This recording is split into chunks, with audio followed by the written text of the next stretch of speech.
ಬ್ರೇಕ್ನ ಬಳಿಕ ಅಖಾಡ ಬಿಗ್ ಫೈಟ್ಗೆ ಮತ್ತೆ ಸ್ವಾಗತ.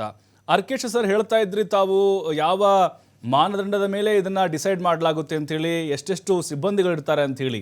ಬಟ್ ಈಗ ಸರ್ ಅದು ಪ್ರೋಟೋಕಾಲ್ ಏನಿರುತ್ತೆ ಅಲ್ವಾ, ಅದು ಯಾವ್ಯಾವ ಟೈಮ್ನಲ್ಲಿ ಅಂದರೆ ಈಗ ಕೆಲವೊಂದಿಷ್ಟು ಖಾಸಗಿ ಕಾರ್ಯಕ್ರಮಗಳಿಗೆ ಹೋಗಬೇಕಾಗಿರುತ್ತೆ. ಆ ಟೈಮ್ನಲ್ಲೂ ಕೂಡ ತಮ್ಮ ಜೊತೆಗೇ ಆ ಒಂದು ಏನು ಸಿಬ್ಬಂದಿನ ಕರ್ಕೊಂಡು ಹೋಗಬೇಕಾಗುತ್ತಾ, ಅಥವಾ ಯಾವ್ಯಾವ ಟೈಮ್ನಲ್ಲಿ ಅದನ್ನು ರಿಲೀಫ್ ಮಾಡಲಾಗುತ್ತೆ ಹೇಗೆ ಅನ್ನೋದು? ಹೌದು, ಈಗ ಥ್ರೆಟ್ ಪರ್ಸೆಪ್ಷನ್ ಅಂತ ಹೇಳಿದೆ.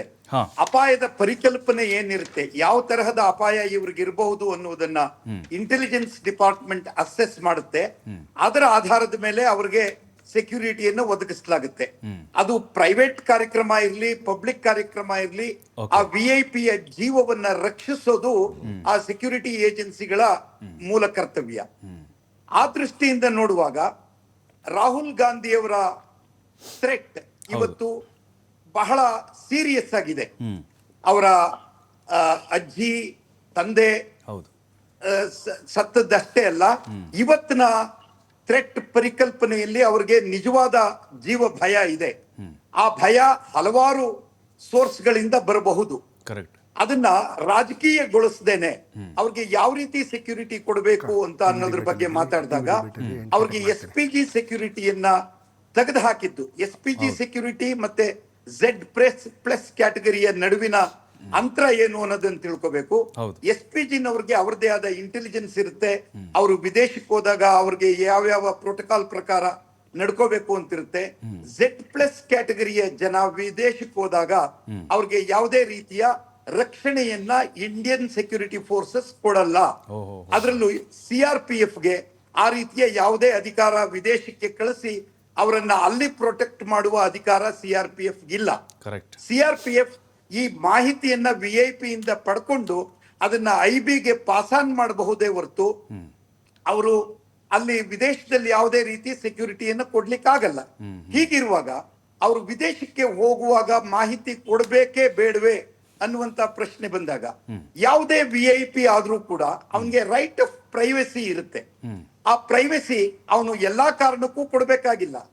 ಕೆಲವೊಂದು ಸಂದರ್ಭದಲ್ಲಿ VIP ಮೂವ್ಮೆಂಟ್ ಇನ ಸೆಕ್ಯೂರಿಟಿ ಏಜೆನ್ಸಿಗಳೇ ಸ್ಪೈಗಳ ರೀತಿಯಲ್ಲಿ ಕೆಲಸ ಮಾಡಿ ಅದನ್ನ ಸರ್ಕಾರಕ್ಕೆ ಒಪ್ಪಿಸಬಹುದು. ಅದು ಕೂಡ ಒಂದು ಸೆಕ್ಯೂರಿಟಿ ಥ್ರೆಟ್ಟೇ ಆಗಬಹುದು ಆ VIPಗೆ. ಹಲವಾರು ಬಾರಿ VIPಗಳು ಒಂದು ಅನಾನಿಮಿಟಿ, ಒಂದು ಯಾರಿಗೂ ಏನು ಹೇಳದೇನೆ ಒಂದು ಯಾರಿಗೂ ಗೊತ್ತಿಲ್ಲದ ರೀತಿಯಲ್ಲಿ ಹೊರಗಡೆ ಹೋಗಿ ಬರಬಹುದು. ಅವರು ವಿದೇಶಕ್ಕೆ ಯಾರಿಗೂ ಹೇಳದೇನೆ ಹೋದಾಗ, ಯಾವ ಸೆಕ್ಯೂರಿಟಿಯನ್ನು ಪಡ್ಕೊಳ್ಳದೆ ಹೋದಾಗ ಅವರ ಜೀವಕ್ಕೇನಾದ್ರೂ ಅಪಾಯವಾದ್ರೆ ಅದಕ್ಕೆ ಆ VIP ಅವರೇ ಕಾರಣರಾಗ್ತಾರೆ. ಈ ಅರಿವು ರಾಹುಲ್ ಗಾಂಧಿಯವರಿಗೂ ಪ್ರಾಯಶಃ ಇದೆ.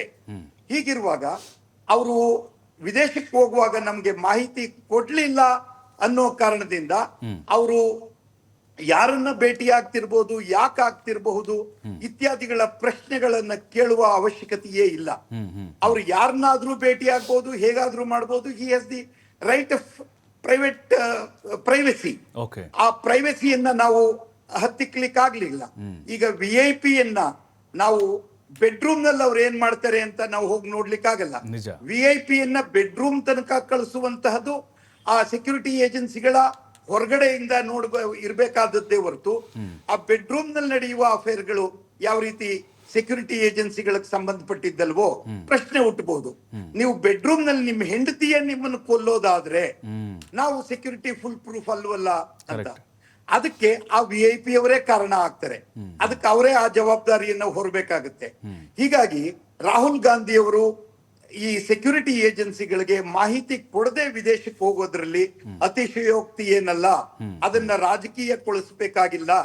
CRPF ಅದನ್ನ ಮೀಡಿಯಾಕ್ಕೆ ರಿಲೀಸ್ ಮಾಡಿದಂತಹ ವಿಷಯ ಮಹಾಘೋರ ಅಪರಾಧ. ಈ ತರದ ಹಲವಾರು ಸೆಕ್ಯೂರಿಟಿ ವ್ಯವಸ್ಥೆಗಳನ್ನ ನಾನು ಮಾಡಿದ್ದೇನೆ CRPF ನಲ್ಲಿ IGP ಆಗಿ. ಇವತ್ತು ಯಾವತ್ತೂ ಇಲ್ಲದಂತಹ ನ್ಯೂಸ್ಗೆ CRPF ಬಂದಿದೆ. ಒಂದು ಸೆಕ್ಯೂರಿಟಿ ಏಜೆನ್ಸಿ ಮತ್ತೆ ಪ್ರೊಟೆಕ್ಟಿ ಏನ್ VIP ಇದ್ದಾರೆ, ಇವರ ನಡುವಿನ ಸಂಬಂಧ ಬಹಳ ಗೋಪ್ಯವಾದ